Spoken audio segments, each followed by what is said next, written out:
सिनर्गिज्म, what is this, what it means? Leveraging synergism मतलब क्या होता है? इट मीन्स कि कोई भी अगर तालमेल अगर कहीं बैठ रहा है तो उसका हमें फायदा उठाना। और वो किसकी तालमेल की बात कर रहा है?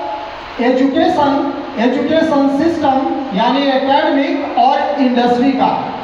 It means what? इंडस्ट्री में हम अपने नॉलेज को, अपने एकेडमिक को तालमेल बैठा करके कैसे हम आगे बढ़ सकते हैं और उसके बिहाफ पे जो नेशनल एजुकेशन पॉलिसी है 2020 का, उसको साथ में लेकर के नेशनल एजुकेशन पॉलिसी हम 2-3 शब्दों में आपको एज ए एब्स्ट्रैक्ट देते हैं। नेशनल पॉलिसी जो इंडिया का है, जो 2020 में आया है, उसका एक फोकस है फार्मासिस्ट जो अभी बिकमिंग है, जो बनने वाले हैं। मैं बार बार बोलता हूँ कि you are the future and we are the future of pharmacy field. अभी उन्होंने फोकस किया है कि जो एजुकेशन ले रहे हैं, जो एजुकेशन सिस्टम में हैं, उनकी एक ड्यूटी डिसाइड करना, एक रिस्पॉन्सिबिलिटी डिसाइड करना और फार्मेसी के प्रति रिस्पेक्ट जनरेट करना। जब आपके दिल में अगर फार्मेसी से प्यार होगा तभी आप इस सिस्टम को बेहतर तरीके से समझ पाइएगा और इस फील्ड को जो है आगे आप ले जा पाइएगा। हमने कई बार बोला है अपने छोटे क्लासेज में भी और कहीं भी बोला है कि ये लाइसेंसिंग अथॉरिटी का काम नहीं है। ये जो फार्मेसी है लाइसेंसिंग तक सीमित नहीं है। लाइसेंसिंग को एक हमारे पास पॉजिटिव वो है कि हम उसके थ्रू यूज कर सकते हैं। उसमें भी हमें आपको जो है एक अलाउ करता है, आपको एक राइट्स देता है कि आप जो है होलसेल या रिटेल में जा सकते हैं। होलसेल या रिटेल में भी फ्यूचर है, ऐसा नहीं है। होलसेल में आज के डेट में लोग जो है नॉन फार्मा लोग जो है करोड़ों का टर्नओवर कर रहे हैं। Do you know? है ना, जो होलसेल का जो बिजनेस किए हुए हैं वो नॉन फार्मा है, उनमें फार्मेसी से उसका कोई लेना देना नहीं है, लेकिन फिर भी वो जो है करोड़ों का, और 1 करोड़ का नहीं। हम ऐसे कई लोगों को जानते हैं जिनका टर्नओवर 100, 200, 150, 400, 500 करोड़ का टर्नओवर। वो लाइसेंसिंग अथॉरिटी है। रिटेल में भी है जो कि अच्छा कर रहे हैं लोग।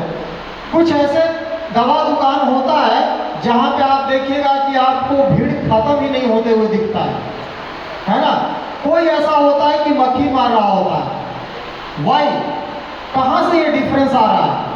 ये आपके नॉलेज और एक सेल का जो टेक्निक है, सेल का जो स्किल है, उसके ऊपर डिपेंड करता है। पता चला है कि दोनों चीज चाहिए, नॉलेज के साथ साथ आपके पास स्किल भी होना चाहिए। पता चला है कि नॉलेज तो बहुत है हमारे पास, लेकिन सेलिंग टेक्निक नहीं है।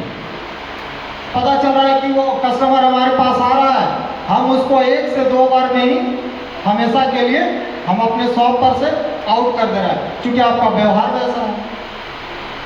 हमारे व्यवहार, हमारे एटीट्यूड पे बहुत सारी चीज़ें डिपेंड करता है, और बिजनेस में हमारा एटीट्यूड जो होता है बहुत बड़ा भूमिका अदा करता है। हमारा दुर्भाग्य है बिहार के लिए कि डॉक्टर प्रोफेसर महादेवा लाल श्राफ दरभंगा डिस्ट्रिक्ट में जन्मे, यहीं से गए, लेकिन ये पूरा भारत भ्रमण कर लिए, लेकिन उनको यहाँ जो रिस्पेक्ट मिलना चाहिए, जो बिहार में जो पोजीशन मिलना चाहिए, वो नहीं मिला।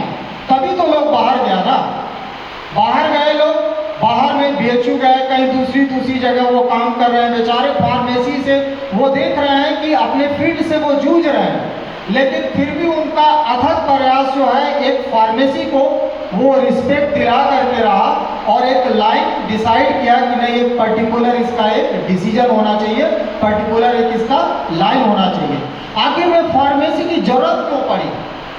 इसका सबसे पहले जो इसका जो कोर ब्रांच था वो केमिस्ट्री था, है ना। केमिस्ट्री में वो मेडिसिन तो बना दे रहे थे कि ये सबस्ट्रेट और रिएजेंट को मिलाया और प्रोडक्ट बना तो ले रहे थे, लेकिन उसको टेस्ट कैसे करेंगे वो उनके पास कोई हथियार ही नहीं था, कोई आर्म्स ही नहीं था कि हम बना तो लिए हैं, मेडिसिन बना लिए, हमने पैरासीटामोल बना लिया, भाई चेक कहाँ करेंगे? तब उन्होंने देखा कि एक और भी ब्रांच की जरूरत है फार्माकोलॉजी की, जहां हम देखते हैं कि ड्रग हमारे बॉडी पर क्या एक्ट करती है और बॉडी भी ड्रग के ऊपर एक्ट करता है। बॉडी क्या करता है, उसको डिजॉल्व करता है, उसके मेडिकामेंट्स को रिलीज करता है ना। ड्रग क्या करती है, ड्रग अंदर जाती है, रिसेप्टर से बाइंड करती है, अब्जॉर्ब होकर के जो प्रोटीन सेल के प्रोटीन पे होता है, रिसेप्टर होता है, एक पर्टिकुलर रिसेप्टर पर्टिकुलर रिसिपिएंट से बाइंड होता है, वो एक्ट करता है ना। ये पूरा खेल रिसेप्टर का है। मॉस्किटो मारने वाला जो दवा होता है ना, वो चूहा को कभी नहीं मारता है, या फिर चूहा को कोई हार्म नहीं करता, ह्यूमन बॉडी को कोई हार्म नहीं करता है। क्यों? क्योंकि हमारे पास वो रिसेप्टर ही नहीं है। वो रिसेप्टर केवल मच्छर के पास है, मॉस्किटो के पास है, जहां से लिया गया है उसको आइडेंटिफाई किया। ये बहुत लॉन्ग प्रोसेस होता है। आप फार्मेसी को समझिएगा ना तो बड़ा अमेजिंग लाइन लगेगा।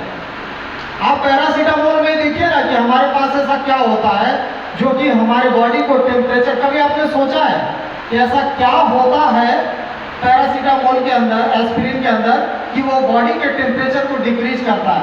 जब आपके माइंड में क्वेश्चनिंग आएगा ना, तभी प्रोग्रेस संभव है। क्वेश्चन नहीं आ रहा है यानी आपका माइंड जो है कुछ ठीक नहीं कर पा रहा है ना। तो ये सब बातें हैं।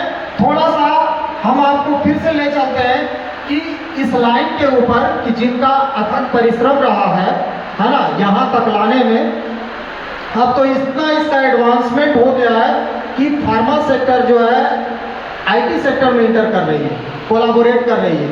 That is pharmacovigilance. हमने डिस्कस भी किया आप लोगों से, है ना। अभी टीसीएस और कॉन्ग्निजेंट बहुत सारे जो आईटी